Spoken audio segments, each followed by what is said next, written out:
I'm Emily. Jake, my older brother by 2 years, is a scientist. He's living his dream of working in research and seems really happy with it, even though he's busy all day. Our son, Mike, is 3 years old, just like Jake. He loves watching and trying out new things.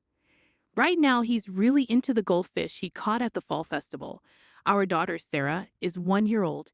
She loves to eat, and her chubby cheeks are just so cute. She brings so much happiness to our home. Life is pretty good for our regular family, except for one thing. Emily, what are we having for dinner tonight? Mother-in-law.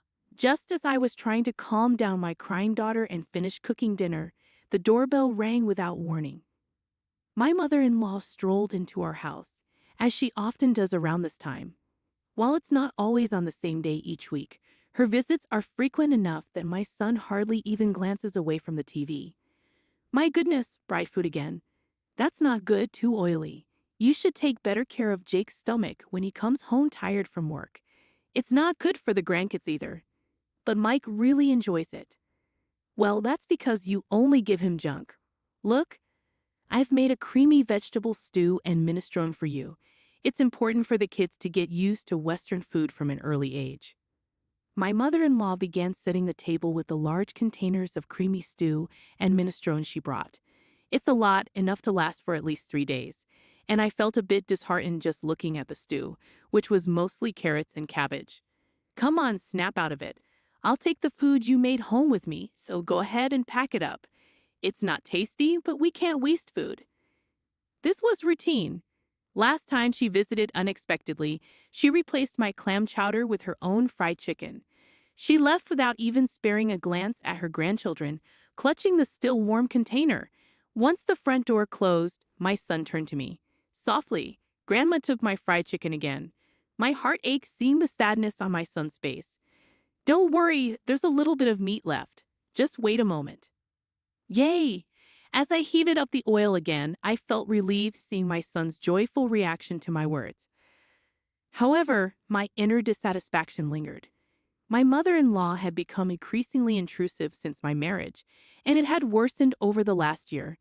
Every week, she showed up unannounced during dinner prep time. Initially, she would just criticize my cooking and parenting, then leave her cream stew on the counter.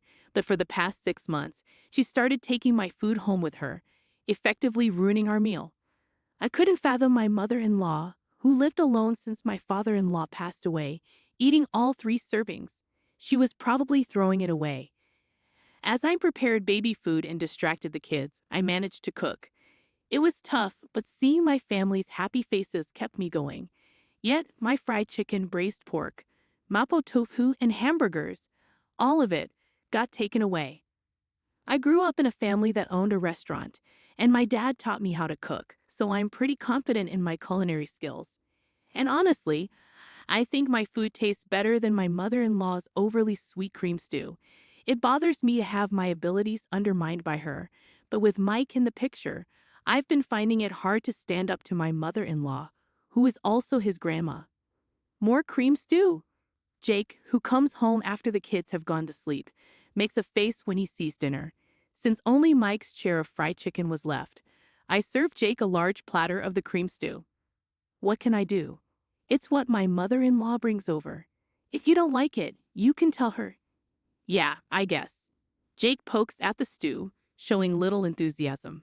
He shows up without considering Sarah's nap time and even takes away Mike's favorite foods right in front of him. Well, she's lonely since Dad died. That was 2 years ago. How much longer do I have to put up with this? Yeah, I guess. Jake is usually dependable, but he avoids confrontation when it comes to his mother-in-law. Another fruitless conversation passes, and I let out a deep sigh. The only positive thing is that she hasn't suggested moving in. One day, tired of the usual routine, my mother-in-law drops a bombshell during dinner. Instead of her typical greeting, she announces, Emily, this Christmas, everyone's gathering at our place. What? But after your father passed away last year, we haven't really been able to do much. We've relied on relatives from Dad's side since the funeral, so I'm inviting them to our home as a way of saying thank you, she explains. Sounds exhausting, I respond, lacking enthusiasm. I wonder how she plans to host suddenly when we've always gathered at her brother-in-law's or her own childhood home for Christmas and family reunions. She frowns at me, as if dealing with someone of lesser intelligence. You're not just a bystander here. You'll be helping too, she declares. What? Come over on the 24th and help clean up, she adds, surprising me with her audacious decision. But Sarah is so young. Just use a baby carrier or something. That's how women used to do it back in the day, she suggests, brushing aside my objections. Maybe, but you're also in charge of the full-course Christmas meal. Don't you dare repackage store-bought food or cook anything that tastes bad. I don't want to be embarrassed, she warns. What? You can't be serious, I protest. I'm thinking of inviting your dad's relatives on one day and my sister's family and our daughter on another. It'll be a busy holiday, she continues, though her complaints are tinged with a hint of satisfaction. Hold on, the one who's going to be busy is me, not you. As the daughter-in-law of this family's eldest son, do your duty properly, LOK. She concludes before leaving me stunned and my son surprised. She doesn't forget to pack the shrimp gratin that just needs to be baked. That night, when I share my mother-in-law's plans with Jake, he's just as puzzled as I am. What? She's organizing a party on Christmas Eve? Inviting Dad's side of the family when he's not here. Yeah, that's the idea, I confirm. Well, maybe Mom's feeling lonely, Jake suggests. I finally lose my temper at Jake's predictable response. Think about what it's like for me, always being pushed around. Seeing Jake's expression shift to one of realization, he falls silent. Even he understands that this time, it's too much, and he lets out a resigned sigh. All right, I'll handle the cleaning and entertaining the relatives. Really? I'm relieved to hear Jake's offer. It gives me some direction. But can you still cook the full-course Christmas meal? He asks. Just for this year. Let's keep Mom's reputation intact. Plus, everyone in the family loves your cooking, he pleads, eyeing the meatloaf his mother left for us. I mean, it's hard to say no after making a concession, he adds. Fine, just for this year. Thanks, man. I can't wait for Emily's Christmas feast. I say grateful for his understanding. Geez, you're in high spirits, aren't you? Jake remarks, smiling. Being praised isn't so bad, and I don't mind cooking for people. So I prepare myself mentally, knowing it's just for this time, and agree to prepare a full-course Christmas meal. When I inform my mother-in-law that Jake will stay over to help with cleaning, she makes a displeased face and says, "How could you let the man of the house do such things?" But she seems reasonably satisfied, seeing Jake bustling around at his parents' home for my sake. Then comes Christmas lunchtime. Emily, is the corn soup ready? My mother-in-law asks. I'm preparing the croutons now, I reply, scurrying around the kitchen to get the carpaccio and corn soup ready. You're so inefficient. I'll bring the food myself, she criticizes. I'm sorry. If you're going to complain, try preparing a meal for 20 people. It's really, truly exhausting, I retort, feeling the strain of the day. Finally, the serving is done, and I sit down at the party, relieved to have made it through. Jake seems to have settled our daughter down for a nap in another room. Despite the challenge of preparing a full-course Christmas meal for 20 people, it's gratifying to see everyone relishing my cooking. However, this feeling of satisfaction is short-lived. This quiche looks so beautiful. It's like something you'd buy, someone compliments. Ah, thank you, I reply, feeling a bit uneasy. You're good at flattery. This carrot slaw is perfectly balanced with the vinegar. The orange scent really freshens up your mouth, another guest remarks. That's because Christmas meals tend to be rich, so I made it a bit more acidic, I explain. Something feels off. Every time someone tries to praise my Christmas cooking, my mother-in-law interrupts with her own commentary. Finally, Sophia, father-in-law's sister, unwittingly unveils the source of the awkwardness. Emily, your mother-in-law is such a great cook, isn't she? Excuse me? I respond, taken aback. Unfazed, Sophie continues, did Olivia make this entire Christmas feast? That's amazing. Huh? I haven't cooked a full-course Christmas meal in ages. I was going to leave it to my daughter-in-law, but she's absolutely terrible in the kitchen and she never comes by. Even when I offer to teach her, my mother-in-law chimes in, completely disregarding the truth. I'm left dumbfounded by her audacious claims. Oh, Emily, you should really take after Olivia while she's still well. Jake might miss the taste of home sometimes, you know? The way to a man's heart is through his stomach. She adds, seemingly offering advice but actually delivering a veiled insult. Daniel, a relative nearby, laughs, adding to my discomfort. You know, Olivia, that pork belly stew you made last time was delicious. It's amazing you can cook both Western and Japanese dishes. It's not that big of a deal, but I'm glad you enjoyed it. My mother-in-law replies with false modesty, knowing full well that the pork belly stew was my creation. As I stand there, stunned, she silently mouths, "Go on with it." It becomes apparent that she's been claiming credit for all my dishes, including the Christmas feast, and sharing them with the family. Now she wants me to go along with her lie. No way! Especially after all the times she criticized my cooking. Even though I want to speak up, I feel overwhelmed by the crowd and can't find my voice. But then my son comes to the rescue. Mom, this omelet is really tasty. It looks different than usual, but your omelets are always good. His young voice cuts through the noise, silencing the adults. Oh, Mike, this is actually quiche your grandmother made. Sophia tries to cover for him, probably out of kindness, but my son is adamant. Huh? But it's tasty, so it's got to be Mom's omelette.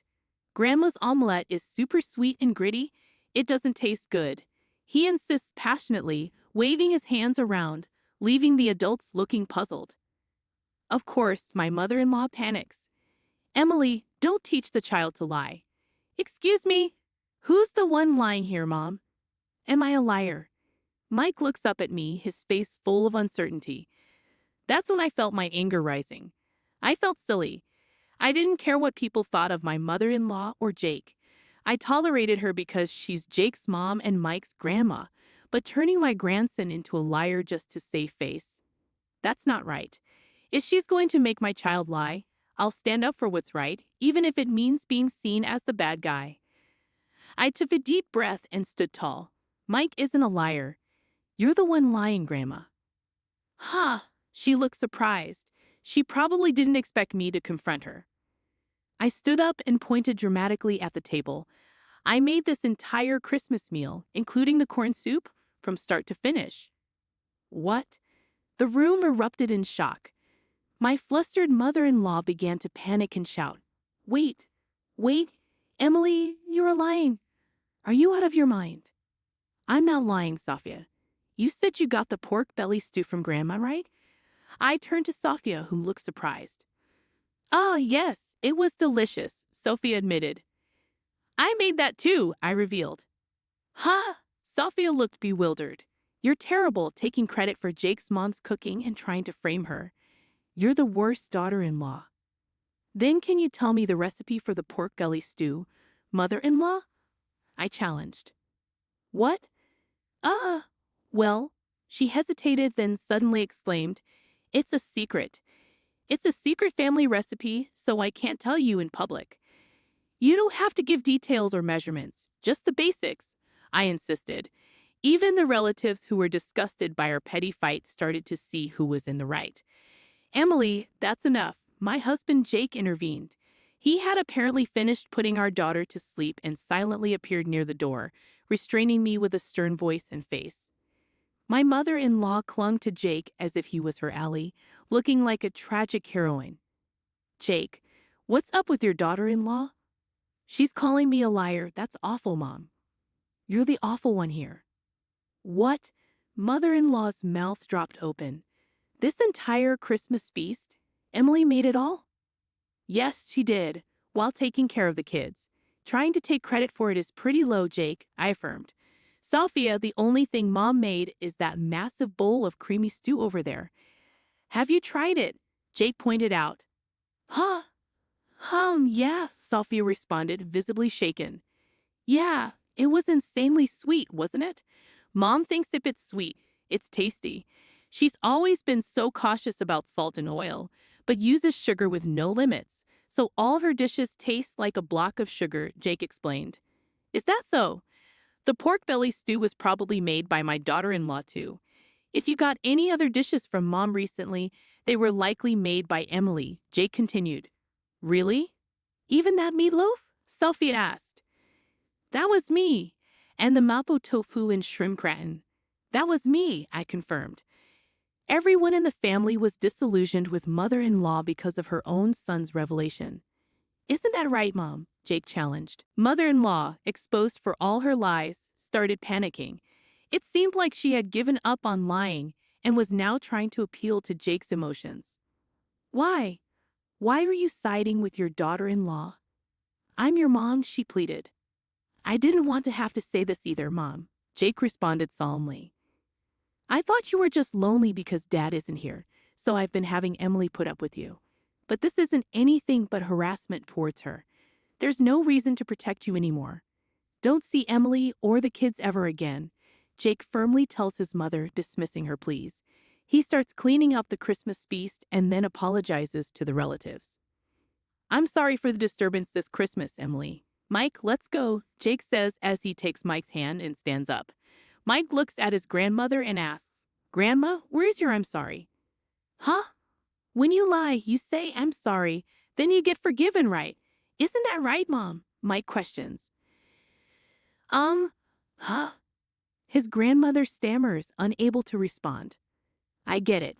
You have to be forgiving when it comes to raising kids, but a simple sorry isn't going to cut it, Jake remarks. Seeing his mother's reluctance to apologize, he sighs in resignation. Grandma can't even say I'm sorry, and she's supposed to be an adult.